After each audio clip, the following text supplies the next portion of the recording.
Okay, so you're thinking about adding some wood paneling to your next project, right? Yeah. It can seem kind of, I don't know, intimidating to get those cuts just right. Mm-hmm.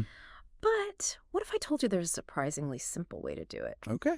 We're diving into the world of wood paneling today. And get this, you might not even need that power saw. You're right to be thinking about clean cuts. Yeah. That's key to making any paneling project look, polished and professional. Yeah. A lot of folks reach for the power tools right away, worried about ending up with a splintery mess. Which I totally get. Splinters are the enemy of any DIY project, am I right? Totally. But this article from TigerFish Tools blew my mind. They recommend using a simple utility knife for cutting paneling. Wow. I mean, a utility knife, that's wild. It does sound kind of crazy at first. Yeah. But when you understand how it works, it's actually brilliant. Okay. Think about it. A saw's teeth tear through the wood fibers, which is a recipe for jagged edges, especially with paneling. But a utility knife lets you score the wood along the grain, creating a clean line for it to snap along. Okay, that makes sense. Working with the wool instead of against it. Right. So walk us through it. How does this whole utility knife method actually work? Well, just like with any cutting project, the golden rule is measure twice, cut once. Of course, yeah. And the article stresses this even more, because with paneling, those measurements really matter. You want those seams to line up perfectly. Right. Otherwise, it's going to be noticeable. Yeah. And those mistakes are tough to hide once the paneling is up. You're telling me. I'm definitely someone who rushes into things sometimes, Yeah. so that measure twice advice is like permanently etched into my brain now. Good. Okay, so we've got our measurements triple checked. All right. What's next? Next up, you'll need a straight edge, and not just casually holding it in place. We're talking a firm grip here. This is about having total control over the cut. Any slipping or sliding, and you risk a wobbly line and potentially wasting a whole piece of paneling. So no pressure then. Right. I can just picture myself trying to hold that straight edge steady while my hand's shaking. Yeah. Be like, don't mess this up, don't mess this up. It's all about that steady hand. Yeah. But here's where it gets really interesting. Okay. Remember, we're not sawing through the panel, we're scoring it. Mm-hmm. The article uses this great visual, they say, to angle the blade in like you're whispering a secret to the wood. I love that. Okay, so whisper that secret to the wood. Got it. But how deep are we talking here? Do we want to go all the way through on the first pass? That's where the finesse comes in. Okay. The goal is to score the outer layer of the wood fibers, Okay. just enough to create a precise line for the panel to snap along later, Right. not to cut all the way through. Got it. Yeah. So it's all about creating that perfect weak point without going all the way through. Like when you're carefully trying to tear a piece of paper out of a notebook and you go over the perforation a few times for a clean break. Exactly. You're getting it. Yeah. You'll want to score the line multiple times, deepening the groove with each pass. Okay, multiple passes. Got it.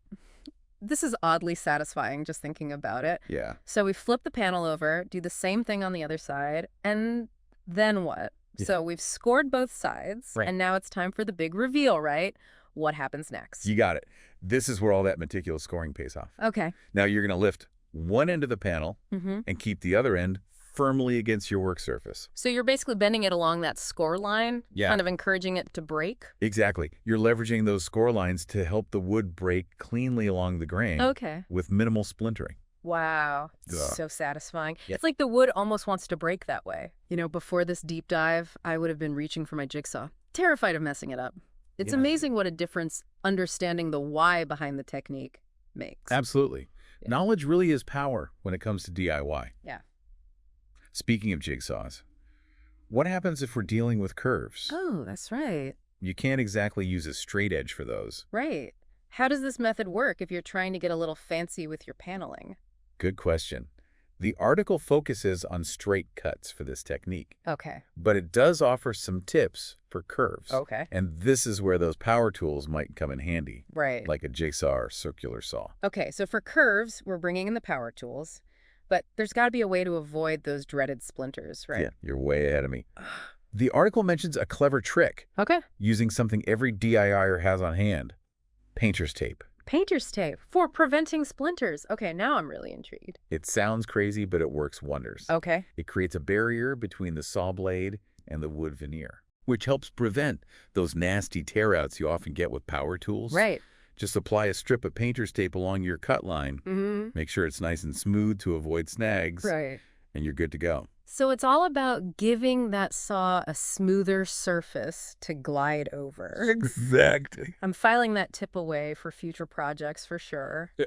Who knew painter's tape was such a versatile tool? I'm always finding new uses for it.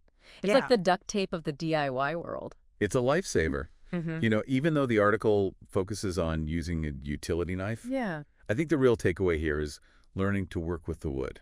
that's such a great point. It's like you're speaking the wood's language, right? Mhm. Instead of forcing it to do what you want. Right. No wonder I've had so many DIY fails in the past. Yeah. I wasn't respecting the grain. Exactly. And that applies to any wood project, Yeah. whether you're using a saw, a chisel, or even just sanding it down. Yeah. Understanding the grain direction is key to getting a clean, professional-looking result. This has been such an eye-opening deep dive. Yeah. Who knew that a humble utility knife could be the secret to beautiful wood paneling? I know, right? I'm ready to, ditch my fear of power tools and embrace the simplicity of this method. It really does show that sometimes the simplest tools and techniques are the most effective. Right. It's not always about having the fanciest equipment. Right. It's about understanding the materials and how to work with them. So for anyone listening who's feeling inspired to give wood paneling a try, what's the one key takeaway you would leave them with?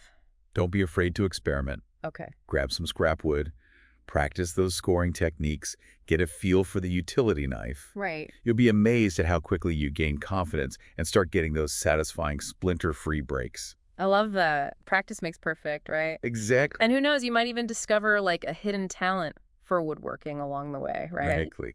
There's a world of creative possibilities out there just waiting to be explored. This has been awesome. Thanks for taking this deep dive with us into the world of wood paneling. Yeah, thanks for having me. Until next time.